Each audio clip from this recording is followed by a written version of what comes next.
Welcome students to all about civil environmental studies. Last lecture में हमने देखा था कि पार्टिकल्स किस कंडीशन में पानी में प्रेजेंट रहते हैं और हम इनके बेसिस पर उनको कैसे क्लासिफाई कर सकते हैं।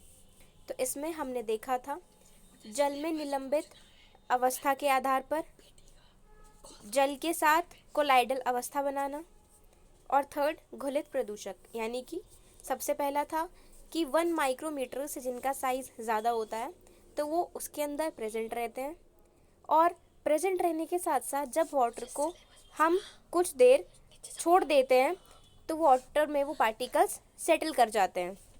तो ये हैं जल में निलंबित अवस्था के आधार पर। जल के साथ कोलाइडल अवस्था बनाना, इसमें क्या होता है कि जो 1 माइक्रोमीटर से छोटे पार्टिकल्स होते हैं तो ये छोटे पार्टिकल्स वाटर के अंदर प्रेजेंट रहते हैं और साथ में मोशन करते रहते हैं लगातार, यानी कि ये कोलाइडल प्रदूषक है। उसके बाद घुलित प्रदूषक, जो अच्छे से मिक्सअप हो जाते हैं वाटर में, उन्हें हम बोलते हैं घुलित प्रदूषक।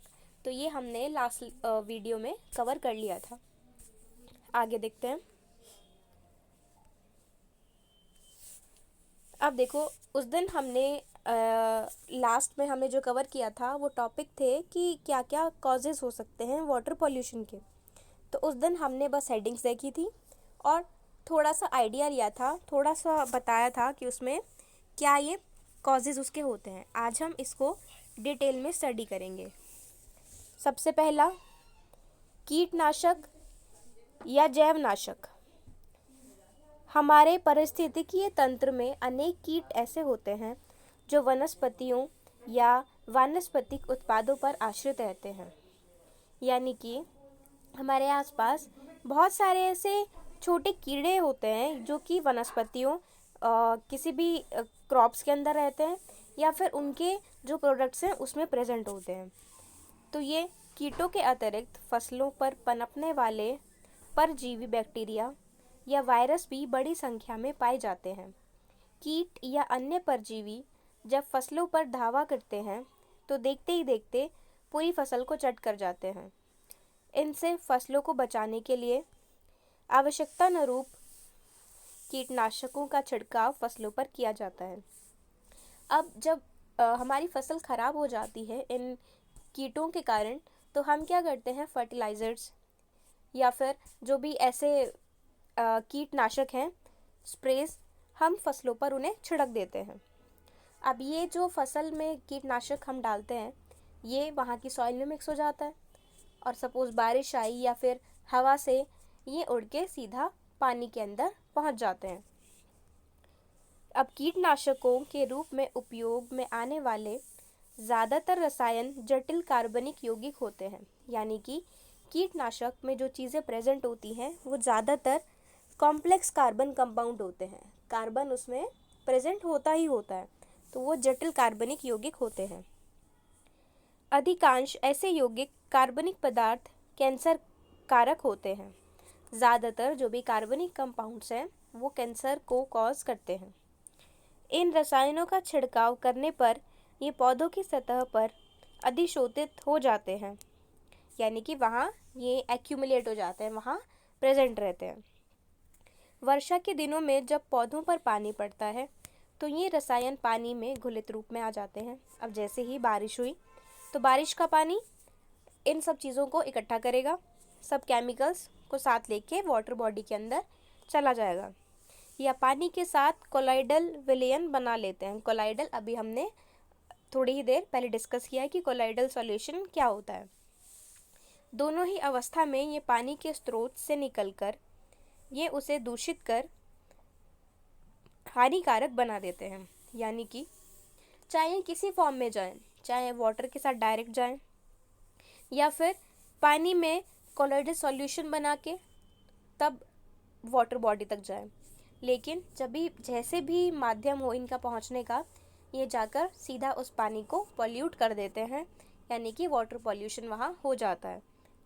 इसी प्रकार जल का भंडारण आदि करते समय भी खाद्य सामग्री पर जैव विनाशक का उपयोग किया जाता है। ये जैव विनाशक भी जल स्रोतों को प्रदूषित करने में अहम भूमिका निभाते हैं। अब ये जितने भी कीटनाशक हैं, फर्टिलाइजर्स हैं, ये भी जल को प्रदूषित करने में इनका एक बड़ा रोल है। ज़्यादातर पेस्टिसाइड या बायोसाइड्स क्लोरीनेटेड हाइड्रोकार्बन होते हैं। देखो, कार्बन कंपाउंड्स बताया गया था कि इसमें ज़्यादातर कार्बन कंपाउंड्स प्रेजेंट रहते हैं, लेकिन ज़्यादातर में पेस्टिसाइड्स होते हैं और बायोसाइड्स होते हैं। ये पेस्टिसाइड्स नॉन बायोडिग्रेडेबल या जैविक रूप से नष्ट न होने वाले रसायन होते हैं। अब जो हम पेस्टिसाइड्स या इंसेक्टिसाइड्स हम यूज़ करते हैं, ये नॉन बायोडिग्रेडेबल होता है, यानी कि नेचुरली ये डिकम्पोज नहीं हो सकता, किसी और फॉर्म में ये टूट नहीं सकता, या जैविक रूप से न नष्ट होने वाले रसायन हैं ये। इसलिए इनके अत्यधिक दुष्प्रभाव जल स्रोतों और जलीय जीवन पर पड़ते हैं। देखो, मेन टॉपिक था हमारा कीटनाशक या जैवनाशक। सिंपल सी बात, जब भी हमारी फसल अगर इन चीज़ों से ख़राब होती है, कीड़ों से या फिर कीटों से, तो हम इंसेक्टिसाइड्स का यूज़ करते हैं या बायोसाइड्स का यूज़ करते हैं, जिससे कि हमारी जो क्रॉप है वो एकदम सही रहे और वो उससे डिस्ट्रॉय ना हो। लेकिन जब ये हम पेस्टिसाइड्स या फिर इंसेक्टिसाइड्स डाल देते हैं क्रॉप के ऊपर, तो जैसे ही या तो बारिश हुई, तो बारिश के साथ वो केमिकल मिक्स हो जाता है और बहकर वाटर बॉडी तक पहुंच जाता है। अगर ऐसा बहने से ना हो तो ये भी हो सकता है कि उसका पानी के साथ मिलके कोलोइडल सॉल्यूशन बन जाता है और ये कोलोइडल सॉल्यूशन वाटर बॉडी तक पहुंच जाता है।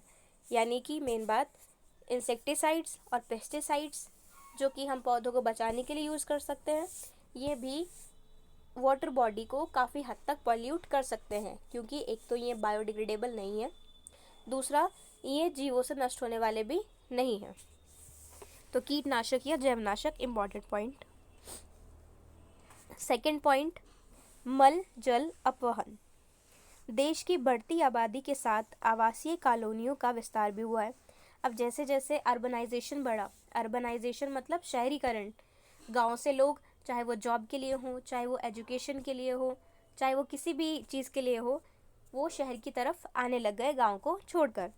तो अब इससे धीरे धीरे कॉलोनियों का विस्तार हुआ। इसी अनुपात में सीवेज अपशिष्ट की मात्रा में भी बढ़ोतरी हुई है। अब जो सीवेज था सिटी का, ऑब्वियस सी बात है, तो वो भी इंक्रीज हुआ। आज भी हमारे देश में मलजल के उपचार संतोषजनक व्यवस्था नहीं है।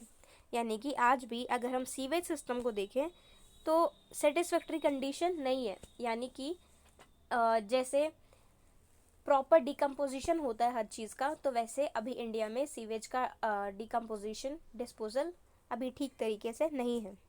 परिणाम स्वरूप बड़ी मात्रा में दूषित जल सीधे ही नदियों में जा मिलता है।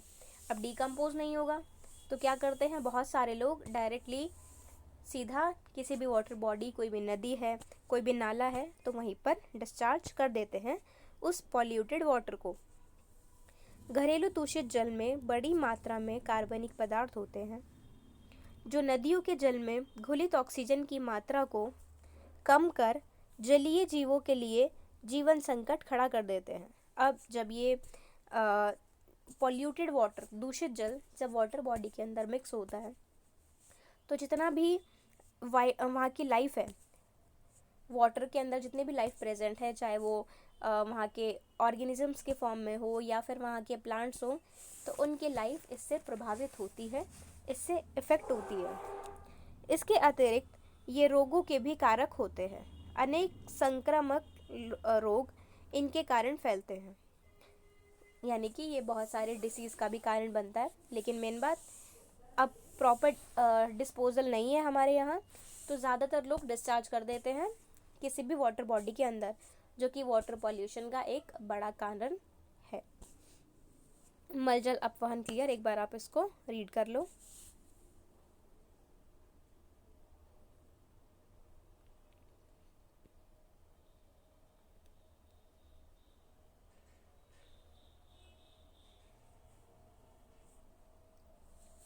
ओके, नेक्स्ट, औद्योगिक दूषित जल।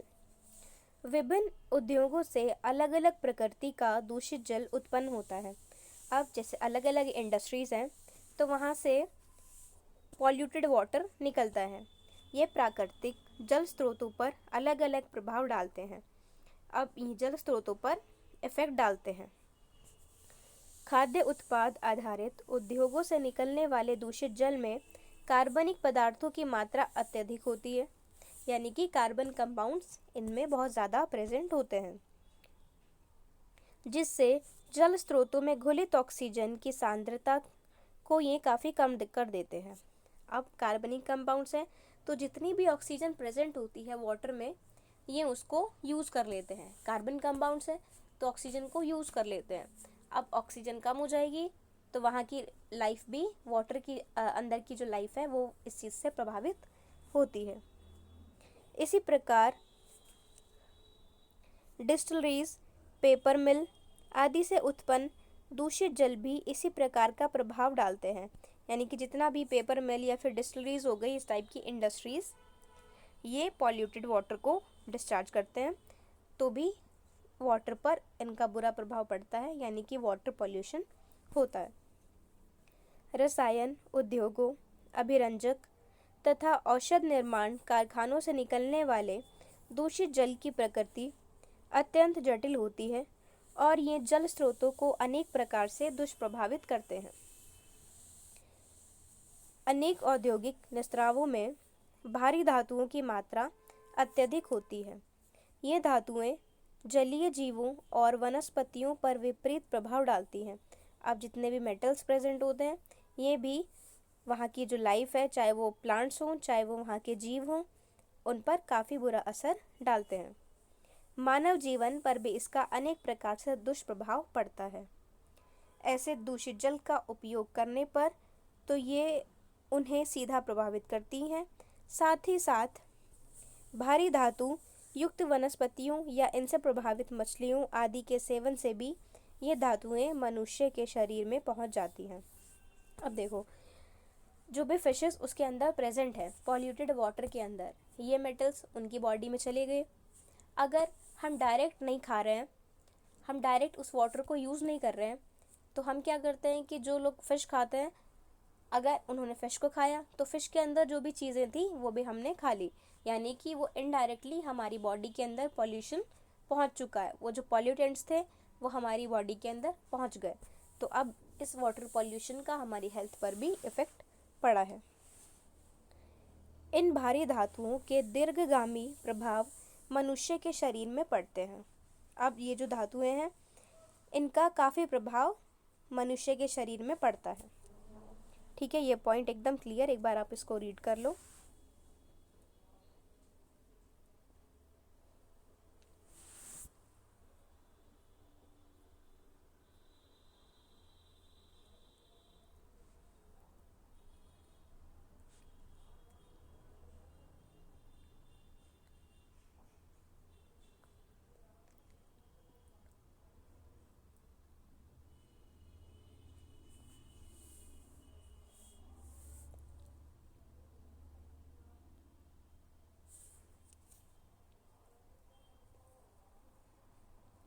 औद्योगिक दूषित जल clear.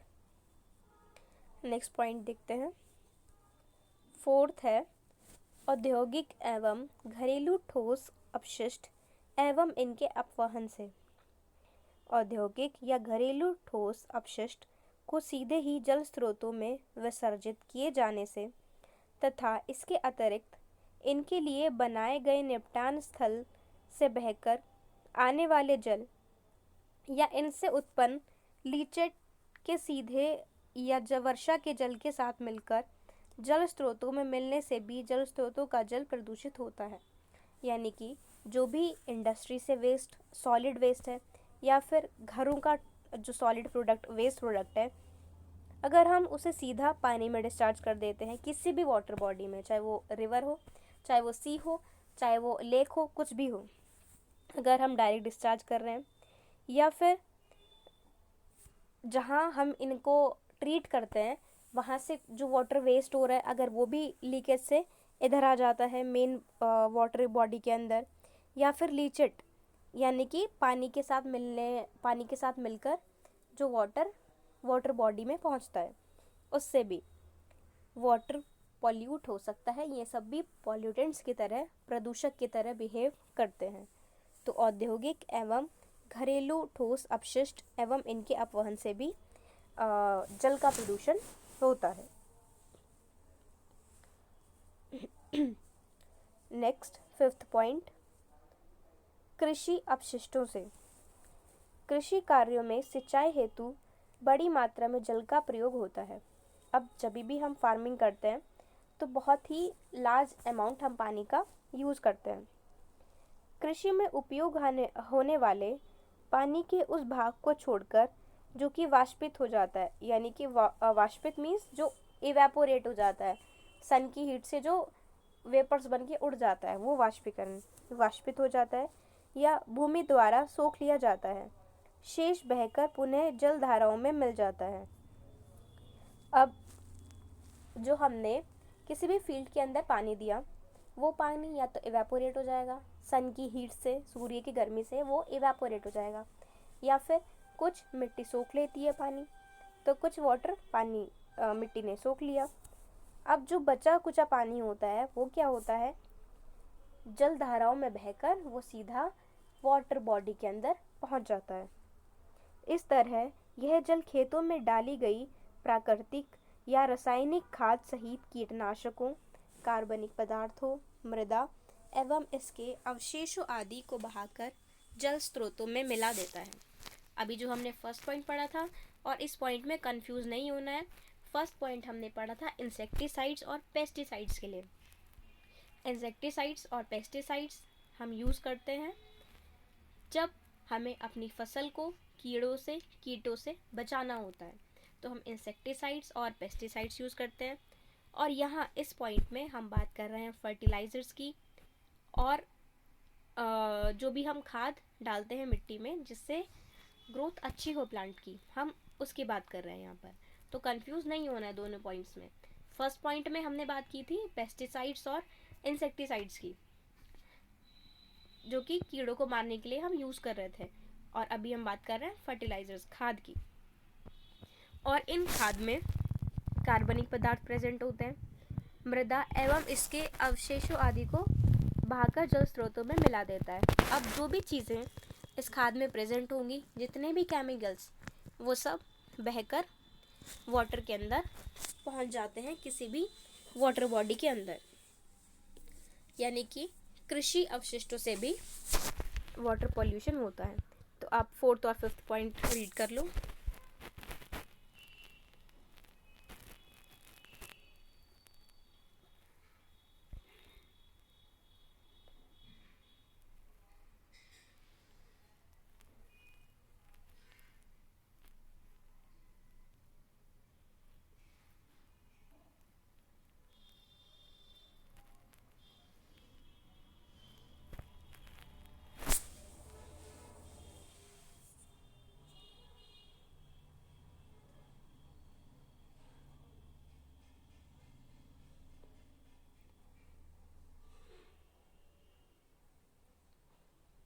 Okay, 4th and 5th point read कर लिए होंगे आपने। देखते हैं नेक्स्ट पॉइंट, विकिरण युक्त रसायनों से। अब नाभिकीय ऊर्जा केंद्रों, नाभिकीय परीक्षण केंद्रों, ऐसी प्रयोगशालाओं जिनमें विकिरण संबंधी प्रयोग किए जाते हैं आदि से निकलने वाले दूषित जल में बड़ी मात्रा में रेडियो आइसोटॉप्स होते हैं। ये जल स्रोतों में मिलकर उसे अत्यधिक हानिकारक बनाते हैं। अब इसमें बात है कि जो भी chemicals as a waste use होते हैं, जैसे कि कोई पावर सेंटर है, ऊर्जा केंद्र, यानी चाहे वो थर्मल पावर प्लांट हो, चाहे वो इलेक्ट्रिसिटी पावर प्लांट हो, तो जो भी ऐसे पावर प्लांट्स होते हैं, तो इनमें जो वेस्ट आता है, वो वेस्ट, कोई परीक्षण केंद्र है, कोई टेस्ट सेंटर है जहाँ पर हम टेस्टिंग कर रहे हैं मटेरियल्स की, तो वहाँ का जो वेस्ट है, या फिर ऐसे प्रयोगशालाएं, लैब्स, जहाँ विकिरण संबंधी प्रयोग किए जाते हैं, तो यहाँ का जो केमिकल वेस्ट होता है, ये वेस्ट रेडियो आइसोटॉप्स वाला होता है, यानी कि जो चीज़ें रिएक्ट कर जाती हैं, thermal power plant, nuclear power plant, यानी कि ऐसे एटम्स जो कि रिएक्ट करते हैं और बहुत ज़्यादा एनर्जी प्रोड्यूस करते हैं, तो उनका वेस्ट जब हम वाटर में मिला देते हैं तो उससे भी पॉल्यूशन होता है और ये बहुत ज़्यादा इंजूरियस है। देखो जैसे आपको यहाँ पर दिख रहा होगा कितने सारे केमिकल्स यहाँ पे आपको जाते हुए दिख रहे हैं। पूरी वाटर बॉडी इन केमिकल्स या फिर जो भी वेस्ट है इन सब से पॉल्यूट हो गई है। तो ये विकिरण युक्त रसायनों से भी वाटर पॉल्यूशन होता है। आगे देखते हैं 7th पॉइंट, तेल अपशिष्ट एवं पेट्रोलियम पदार्थों से सामुद्रिक गतिविधियों से समुद्री जहाजों में रिसाव, तेल एवं पेट्रोलियम उत्पादों के दोहन आदि के दौरान बड़ी मात्रा में समुद्री जल में तेलीय एवं पेट्रोलियम पदार्थों के अपशिष्ट मिलकर जल स्रोतों को प्रभावित करते हैं।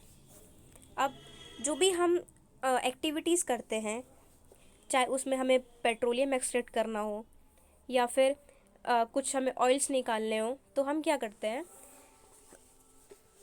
वहाँ पर जब ये एक्टिविटी परफॉर्म करते हैं तो इसके कारण भी अगर कुछ लीकेज हो जाती है तो इससे भी वाटर का पॉल्यूशन होता है। अब चाहे वो पेट्रोलियम की लीकेज हो या फिर वो ऑयल की लीकेज हो, उस लीकेज से जो वाटर बॉडी है वो पॉल्यूट हो जाती है, क्योंकि ज़्यादातर हम ये काम सी में करते हैं तो सी उससे पूरा पॉल्यूट हो जाता है। तो तेल अपशिष्ट एवं पेट्रोलियम पदार्थ भी वाटर पॉल्यूटेंट की तरह बिहेव करते हैं और एक कारण है, एक कॉज हम इन्हें बोल सकते हैं। 8th, तापीय प्रदूषण, ताप विद्युत संयंत्रों से रासायनिक उद्योगों एवं अन्य अनेक उद्योगों में जल का उपयोग शीतलन में किया जाता है। बहुधा प्रक्रिया के दौरान भी उच्च तापयुक्त दूषित जल उत्पन्न होता है। अब जितने भी ऐसे हमारी एक्टिविटीज़ हैं, चाहे वो टेस्टिंग है जहाँ पर हम हॉट वाटर यूज़ करते हैं, हॉट वाटर यानी कि बहुत ज़्यादा टेम्परेचर पर जो पानी गर्म होता है वो वाटर, अब जहाँ हम टरबाइंस जहाँ पर ये एक्चुअली परफॉर्म होता है वहाँ बहुत ही ज़्यादा हाई टेम्परेचर पे ऑपरेशन होता है, तो वहाँ का पानी बहुत ज़्यादा हीटअप हो जाता है, बहुत ही ज़्यादा। तो इस प्रकार के जल सामान्य जल स्रोतों में मिलकर उसका तापमान सामान्य से कई गुना बढ़ा देते हैं। अब जब इतना hot water normal water body के अंदर जब मिलेगा तो वहाँ का टेम्परेचर काफ़ी इंक्रीज हो जाएगा। फलस्वरूप जलीय जीवन एवं पारिस्थितिकीय तंत्र पर विपरीत असर पड़ता है। अब जब ये इतना हॉट वाटर किसी भी कॉमन वाटर बॉडी के अंदर मिक्स होता है तो एज अ रिज़ल्ट जितनी भी वहाँ की लाइफ है, चाहे वो प्लांट्स हों चाहे वो एनिमल्स हों, वो इससे प्रभावित होते हैं और ये हॉट वाटर भी वाटर पॉल्यूटेंट की तरह बिहेव करता है। तापीय प्रदूषण point clear. Last point, plastic एवं पॉलीथीन बैग से प्रदूषण। सामान्यतः प्लास्टिक बायोडिग्रेडेबल नहीं होता, ये हम सबको पता ही है कि प्लास्टिक बायोडिग्रेडेबल नहीं है, यानी कि टाइम के साथ वो डिकम्पोज नहीं होता पॉलीथीन। इसके कुछ उत्पाद जैसे पॉलीस्टरीन आदि का विखंडन हो जाता है, लेकिन विखंडन के उपरांत ये निम्न किंतु हानिकारक उत्पादों में बदल जाते हैं। अब पॉलीथीन जैसे अलग अलग टाइप की होती है, तो उसमें से एक होता है पॉलीस्टरीन। पॉलीस्टरीन ये छोटे छोटे कंपाउंड्स में टूट जाता है, लेकिन पूरी तरीके से डिकम्पोज नहीं होता, और जो छोटे पार्ट्स में भी टूटता है वो भी हार्मफुल है। पॉलीथीन के बैग्स भी जैविक रूप से नष्ट नहीं होते। जल स्रोतों में इन्हें डाल जाने पर इनमें जलीय जंतुओं के फंसने से वे मर जाते हैं। जितने भी वहाँ के ऑर्गेनिजम्स हैं, चाहे वो फिश हों चाहे वो क्रैब हो, तो जितने भी वहाँ पर लाइफ प्रेजेंट है वो इससे इफ़ेक्ट होती है। अब वो सांस प्रॉपरली नहीं ले पाते, कुछ कंज्यूम कर लेते हैं पॉलीथीन तो उनके गले में अटक जाती है।